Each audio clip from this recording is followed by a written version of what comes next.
Our story today is about a mahogany tree, one that lived for 500 years in a forest in Belize and that is rumored to have magical qualities. It might just be the most valuable tree in the world. But we won't start in Belize. My husband and I, we live in Maine about half the year, and we decided to go to Booth Bay Harbor. We'll begin more than 3,600 miles north at a craft fair in Booth Bay Harbor, Maine. When we got there, we kind of wandered around from booth to booth. That's author Ruppel Shell. As she walked around, there was one booth in particular that intrigued her. The woodworker's booth. He had the usual stuff. Cutting boards, bowls, all these things. But what caught Ellen's eye was a guitar. Now, I play guitar very badly, but I do love guitars, and they generally do catch my eye. But this one in particular, I'd never seen anything like it. The guitar's dark brown wooden surface looked almost like a rippling, watery reflection. What it looks like, in a sense, is almost like a topographical map with these whirls and dips, and it seems almost random, but it all sort of comes together in this very unusual way. You know, it's something you almost have to see to believe, because the way I'm describing it doesn't do it justice at all, but it really pulls you in. It's very, very evocative. It seems to be telling you a story. So Ellen went to David Smith, the woodworker who owned the booth, and asked if she could see the guitar up close. And Mr. Smith was kind enough to take it off the wall of this booth and hand it to me and say, "Why don't you give it a try?" Ellen started to play. And as soon as she started strumming, she noticed something. She sounded good, like really good. She couldn't believe what she was hearing. This instrument is just exquisite. I mean, listen to this. Even I can make this sound good. Standing there with the guitar, she had so many questions. I mean, what is this thing? Why does this look like it looks? And he said, "It's from the tree." And I said, "What are you talking about?" The tree. That kind of opened up that chamber of wonders to me of the whole story of where this wood came from. That's how I tripped over this, completely by accident. From the Metropolitan Museum of Art, I'm poet and writer Camille Dungy, and this is Immaterial. This week, wood.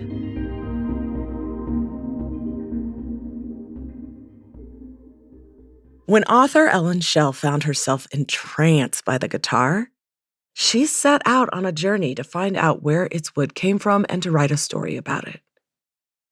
She wanted to know why wood from the so-called tree casts such a spell. What is it about this wood that enchants people so much? How did she get so taken by its sound?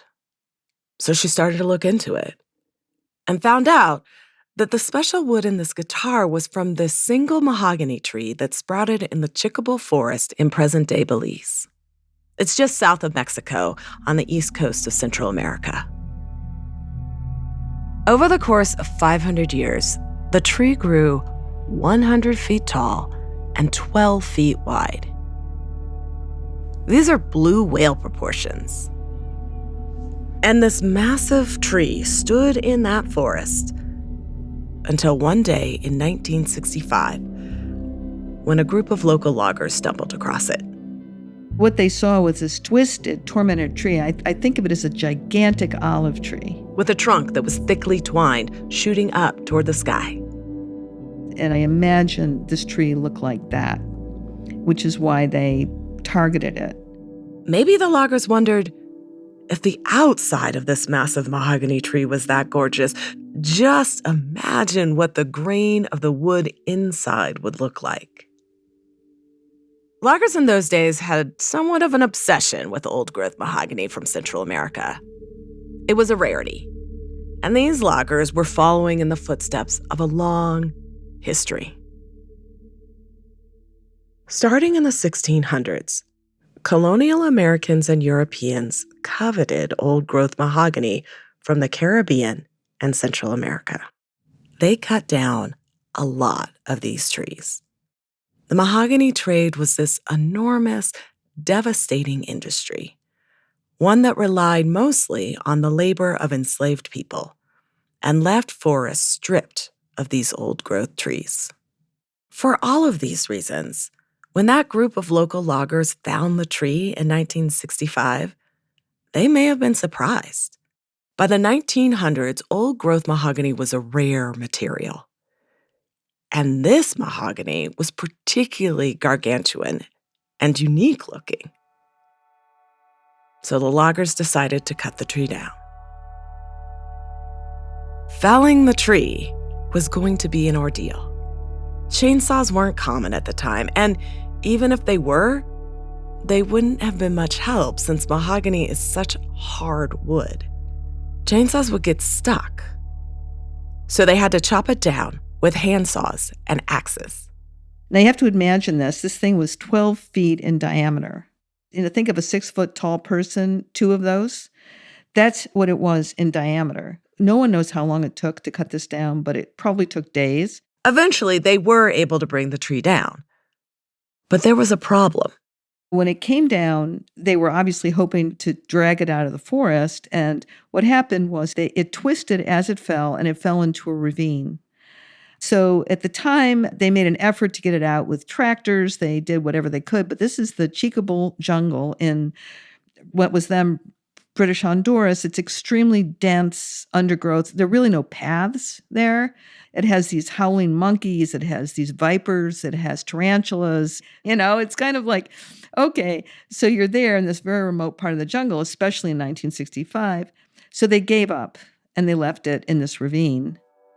For years, the tree remained untouched in that ravine, and the story reached a wood importer from Florida, Robert Novak. Like those colonial Americans centuries ago, Novak was willing to go to extraordinary lengths to make his fortune in Central America. He was an adventurer.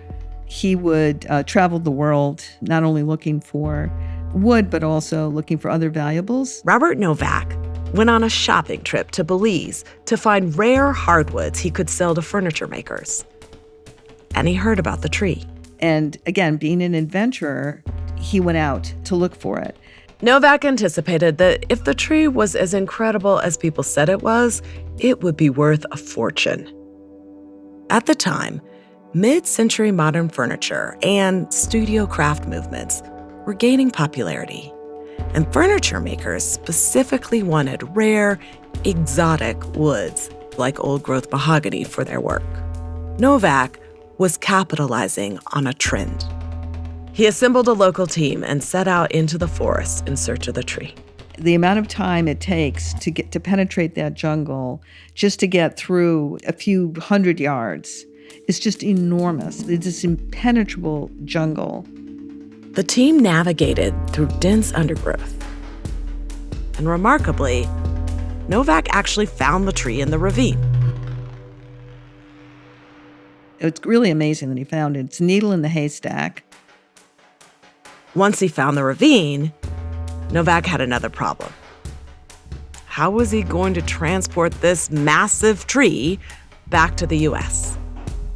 The felled tree was as long as 3 school buses. There was no easy way for Novak and his group to just drag the tree out of the ravine. So he left. For years, though, Novak schemed to assemble a team that could return and lift the tree out of the Chicable forest. According to his colleague, Novak was obsessed with getting it, which you kind of have to be. I mean, it's a crazy idea to try and get this thing. And he was obsessed. That's the kind of spell that this tree cast on those who laid eyes on it. Some years later, Novak went back to Belize. The solution they came up with was to cut the tree into manageable chunks. Right there on the jungle floor, and then haul them out, I believe it was 200 miles through the jungle to a river, and then float them down the river to the only sawmill in Belize large enough to handle this tree. And what they came up with, I think, was 12,000 feet of tree. Once Novak had the tree, he had to create a market for it. spread word far and wide that this wood was unlike any wood people had ever seen. I knew about this tree material probably a long time before any guitar makers knew about it. That's Ken Parker. He's a luthier, someone who makes guitars. He remembers receiving a brochure advertising the tree. He was working with a furniture maker in Rochester, New York in the 70s. 1972 or something. We got 4-color brochure on this tree material from somebody that had some for sale. And I can't remember the prices exactly, but at that time it was an unbelievably extravagant expense. Many, many, many times as much as perfectly good wood that we could buy at our favorite suppliers. And it was just kind of out of the question. Of course, we all wanted it. Mahogany is considered one of the best woods for making the backs and sides of guitars. Ken and his fellow guitar makers started to imagine what could happen if they could use the tree to make music. Getting their hands on the tree wasn't going to be easy, though. Novak's storytelling around the tree had created such a market that only the extremely wealthy could afford the tree. Even then. It cost so much money that it was all snapped up by these big architectural furniture firms, that did things like libraries and houses for billionaires and stuff like that. But Ken couldn't help himself. He knew that he needed to get his hands on the tree from the moment he saw it in that brochure. So he spent a hysterical amount of money and bought the wood. So yeah, I have a nice supply of it. But why would all of these guitar makers spend so much money to buy wood from this particular tree? What was it about this tree that made it so special?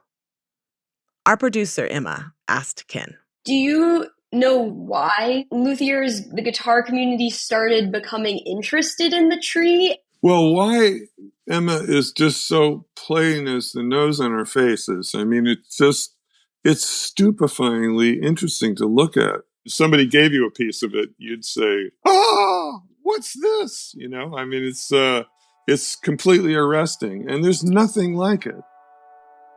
Could you describe for someone who, can't see this, what does this look like? Oh, how do I do that? I mean, you could just stare at it. It's like looking into a pond or something. It looks like it keeps changing. Ken shows off a thin piece of wood from the tree as he speaks.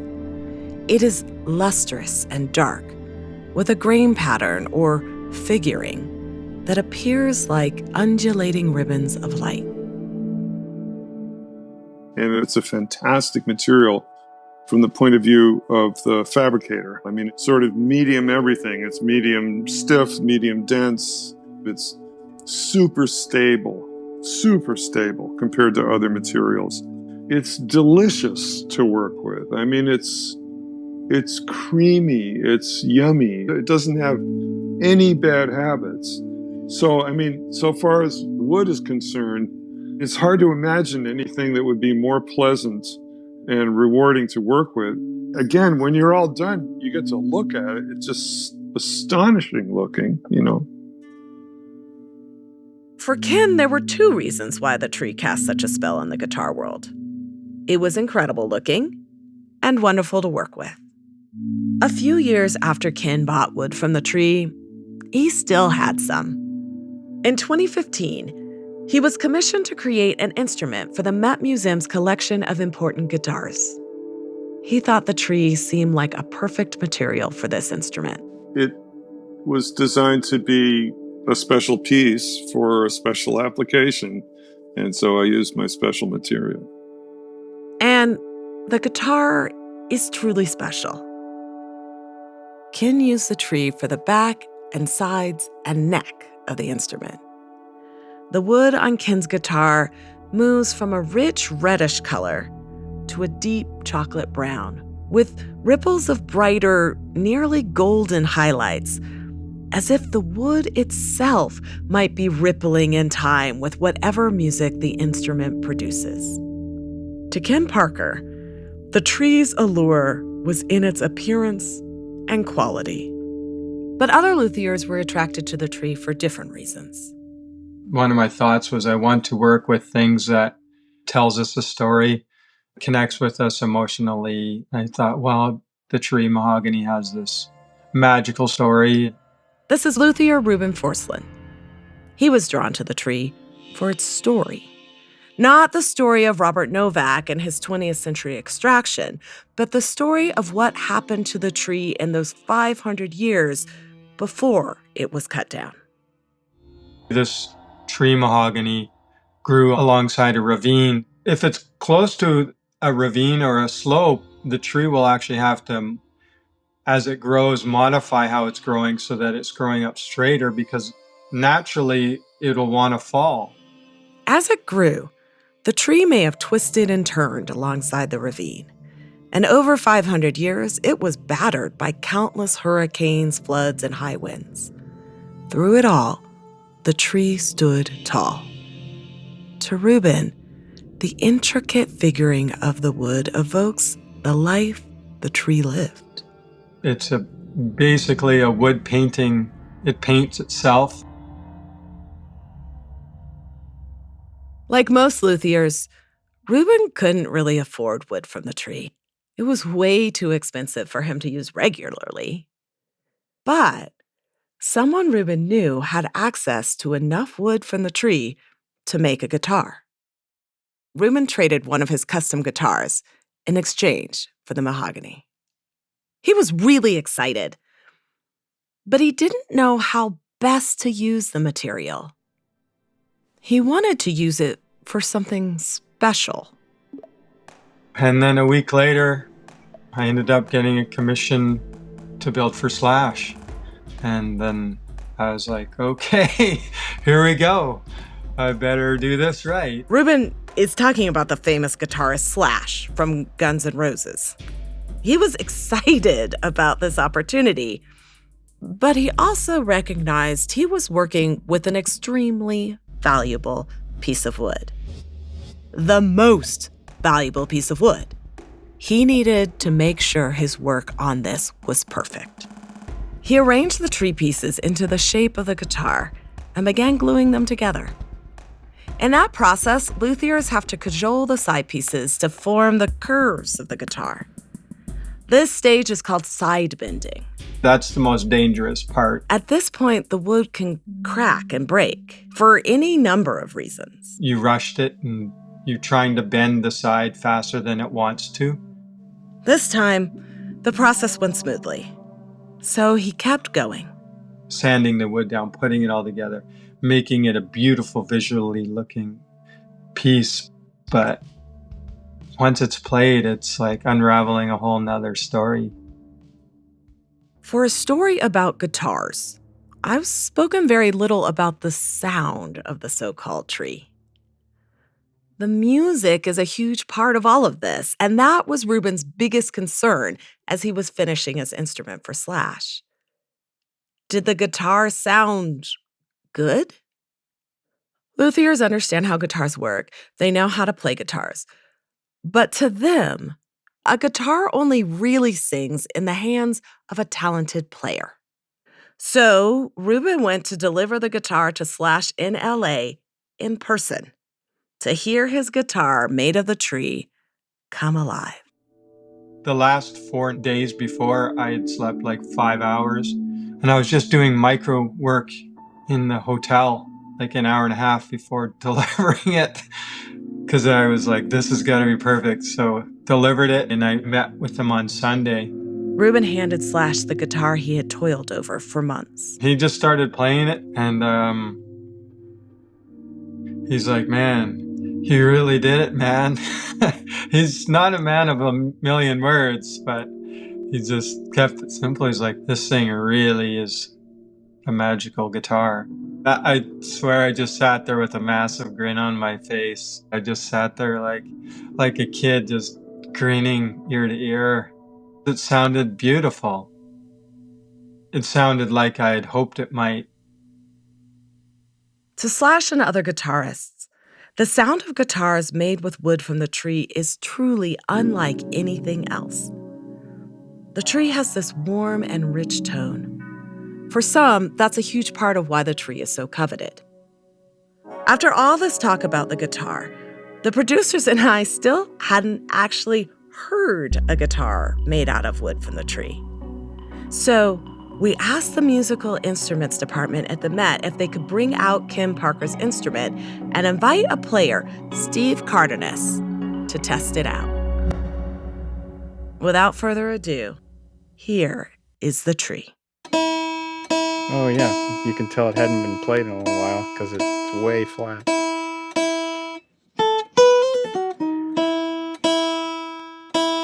It might take a minute for it to adjust. I mean, if it hadn't been played in a while and somebody did tune it up, it just probably went right, you know. That's a long list. Normally keep them a lot closer. Okay, we'll see how it sticks for now.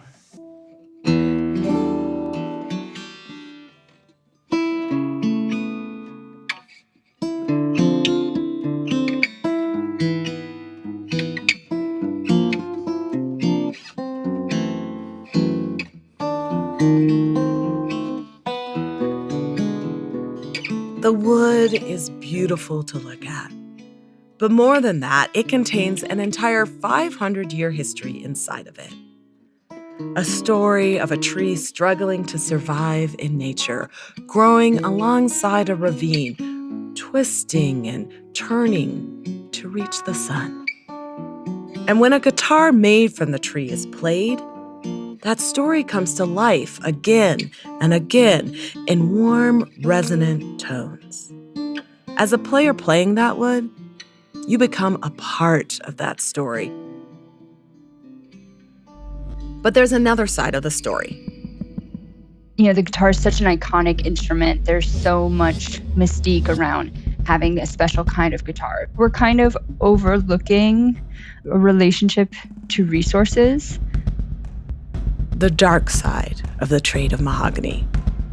After the break.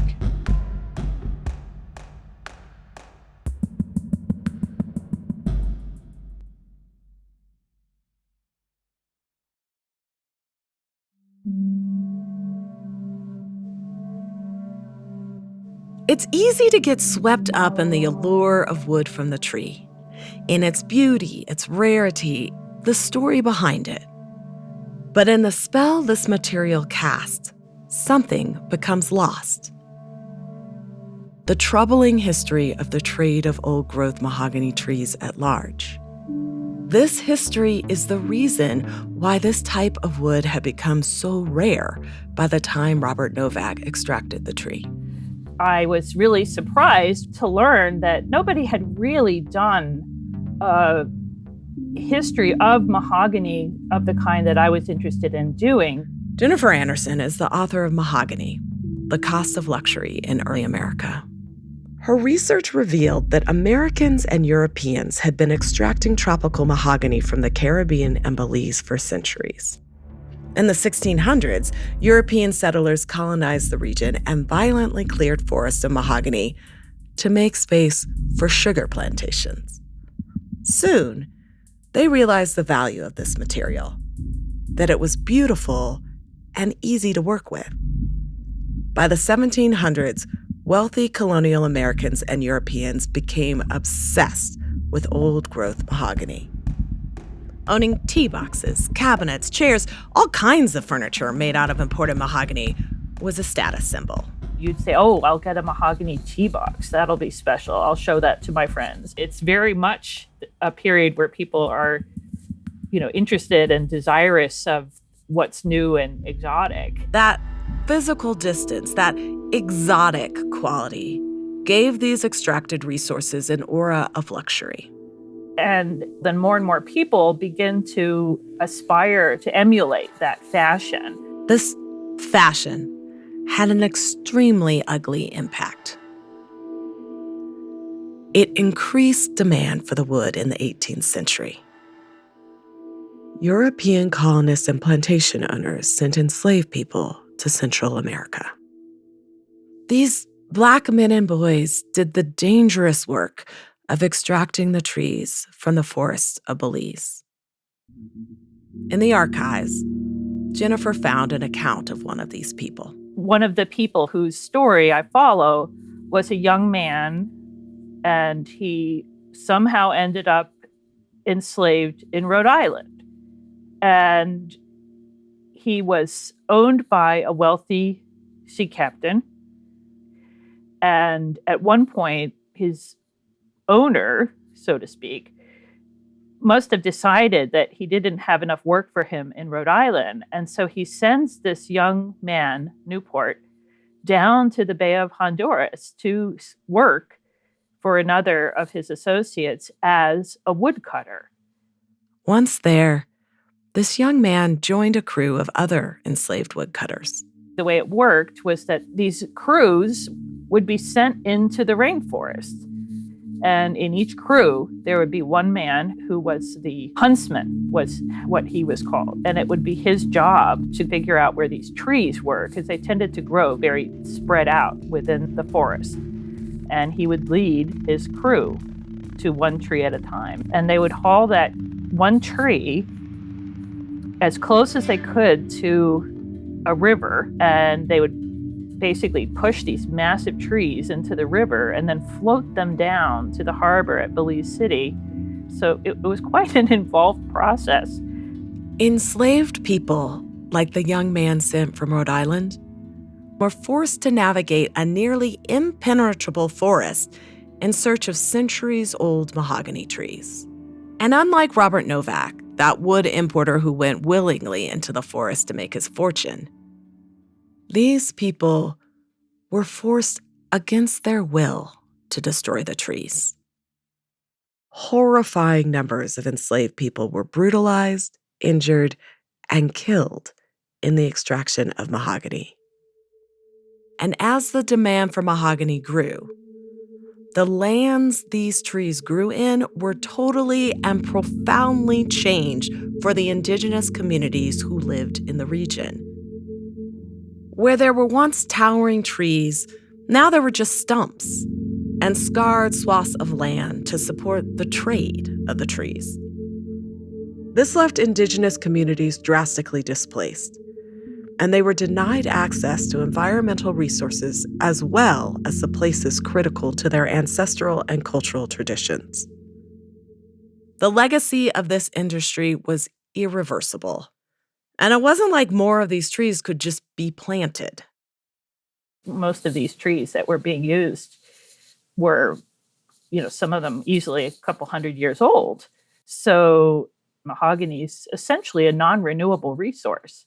It's very difficult to find these trees of the size that once were harvested because so many of the really big ancient ones were cut down. Today, there are very few of these old-growth mahogany trees left.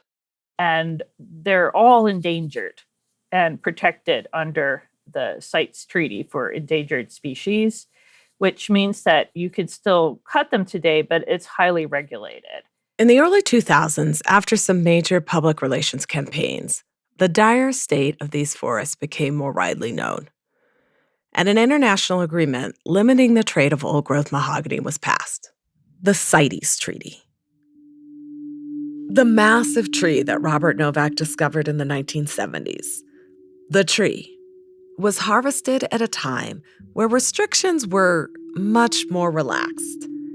In this day and age, illegal logging does happen, but wood importers like Novak would have a more difficult time getting away with exporting an old-growth mahogany like the tree. Since the tree was cut down before these restrictions were in place, luthiers with the proper permits can still use this wood to make guitars. But the tree's supply is dwindling, and there is nothing that can take its place once it's gone. Some say that its qualities are completely unique. Because of this, there's a kind of hype culture around the tree, especially within some guitar subcommunities. The guitar is such an iconic instrument. There's so much mystique around having a special kind of guitar, a vintage guitar, a rare guitar, right? That these resources get to really start to be seen as sort of a means to a certain kind of status within that broader culture.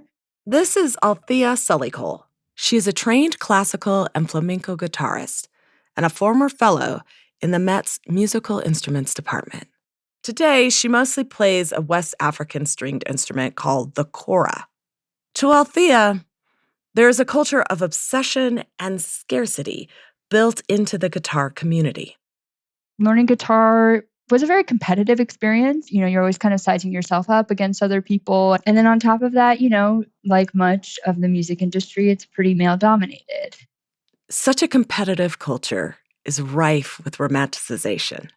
According to Althea, it's easy for some guitar subcommunities to get caught up in obsessing over the qualities of different types of wood. But in that romanticization, we overlook part of our relationship to these resources. We kind of miss out on what our true relationship is to these resources. I did not touch the raw wood before the instrument came to me. I have no idea how the nylon string that I play on my classical guitar, how they're produced. And just by contrast, I work mostly in the West African context. And there you see that oftentimes you have to ask for permission to use a piece of wood. And that involves some kind of ritual. To cut down a tree, you have to really go through a process of recognizing the loss of that tree, the interdependence of the culture on that natural environment. For the most part, guitarists and luthiers don't play a role in cutting down these trees. We're kind of overlooking a relationship to resources. Even the use of something being a resource kind of denotes that it's defined by its use to us in a wider industry, rather than existing as part of an ecology on which we are dependent. Overlooking not just like our relationship, say, from hundreds of miles away, but I think also our relationship like people who have historically lived in those lands and lived in those parts of the world, and how they have treated those environmental factors over time. Overlooking that relationship has had a profound impact. It helps create narratives around the tree devoid of its historical context, feeding into a hype culture that exoticizes the sound of the material. It all creates a desire to collect and buy more and more because of how special it is. People have made claims about this material which are just this side of hysterically funny. They say it sounds like nothing else. You can go online and find people just spouting all kinds of stuff about, that it sounds like God or whatever. So people go to great lengths to get their hands on it. Some even buy older pieces of furniture made from the tree and then take them apart just to get their hands on the wood. That's how sought after this material has become at this point. But Kim Parker says the fetishizing of the sound of the tree, the claims that the tree is the best of all woods in the world, aren't true. I mean, it's wood, and it's really nice wood. I'm trying to tell you, I love this wood, right? But it's just wood, it's not magic. It's mahogany. It's a lot like other mahoganies of similar density, and, it's exemplary. It's amazing. But does it do things that other woods can't do? No, and that would be an unreasonable thing to say. Author Ellen Shell had a similar revelation. In her research, she found that claims that the tree sounded like God were not backed up scientifically. I talked to a neuroacoustic expert. He got 6 different guitars made with different woods. And he got 52 guitarists to try these out. And he made them wear welder glasses, so goggles, so they couldn't see what they were playing. And he put them in a dark room, so, just so it was all about the hearing. And they could not tell the difference among any of these guitars. Ellen thought back to the day at the craft fair where she played the guitar made from the tree. That day, to her ear, the wood had a singular sound. When I tried it, that's exactly what I thought. This instrument is just exquisite. I mean, listen to this. Even I can make this sound good. I mean, that was my interpretation. I'm not good, but, I was projecting onto it. You see it. You know the story behind it. And I think the cost is also a factor. It's very, very expensive. It's magnificently beautiful. And that makes you feel very differently about it. The singular sound of the tree is a myth. And just beneath the surface of that myth are centuries of exploitation and deforestation. It makes me sad, and I'm not that emotional a person. I'm not.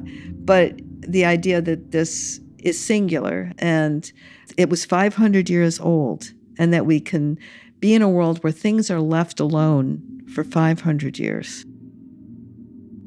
It is a kind of a sadness for something that will be no more.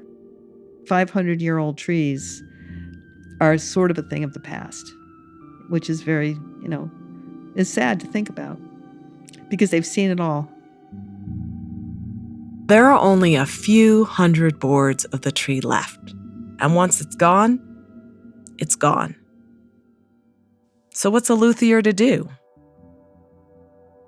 In the case of the tree, which was cut down decades ago, luthiers actually feel they keep the tree alive in the music their instruments create. I mean, I wouldn't have done this story if people had been making furniture out of it. It wouldn't appeal to me. It was the fact that they were making guitars out of it that really hit home for me. Yeah. Playing the instrument, you are able to bring it into other people's lives. There's something more democratic about a musical instrument. It seems like you're sharing it.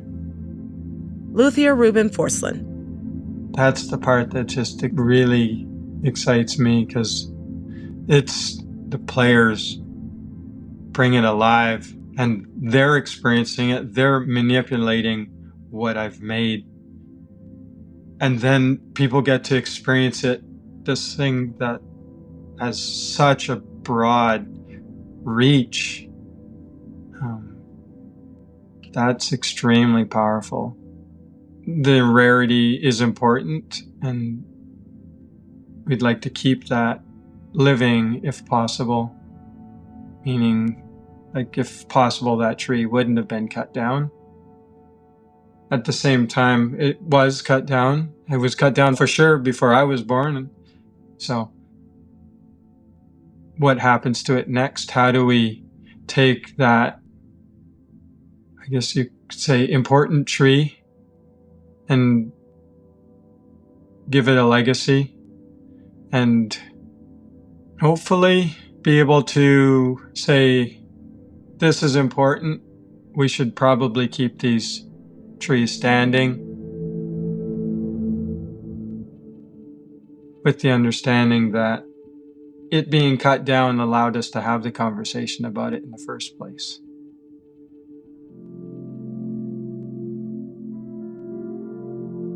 To Althea SullyCole, who teaches guitar in addition to playing, music is the perfect place to have that conversation. I'll leave you with her. Music gives us that space to experience the emotional landscapes of different people from extreme distances, both literal, like geographic distance, but I think also historical distance.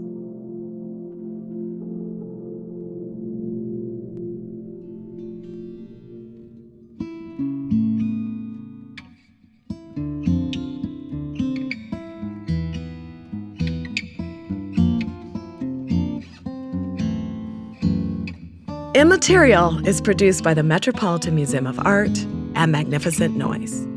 Our production staff includes Salman Ahad Khan, Ann Collins, Samantha Hennig, Eric Newsom, Emma Vecchioni, Sarah Wombold, and Jamie York. Additional staff includes Julia Bordelon, Skyla Choi, Maria Kozeneka, and Rachel Smith. This season would not be possible without Andrea Bayer, Inka Dragomüller, and Douglas Hegley. Sound design by Ariana Martinez and Kristen Muller. This episode includes original music composed by Austin Fisher and Salman Ahad Khan. Fact-checking by Mary Mathis and Claire Hyman. Special thanks to Ajwa Chima Brimpong. Immaterial is made possible by Dasha Zukova Niarkos. Additional support provided by the Zodiac Fund. This episode would not have been possible without Ellen Ruppel Shell, Kim Parker, Reuben Forsland, Steve Cardenas, Althea SullyCole, and Jennifer Anderson. And special thanks to curator Jason Dobney, conservator Manu Fredericks, educator David Freeman, Dick Boak, Gabriela Guadalajara, and curator Elise England. To learn more about this episode and see pictures of the tree, visit the Met's website at metmuseum.org/immaterialwood. I'm your host, Camille Dungy.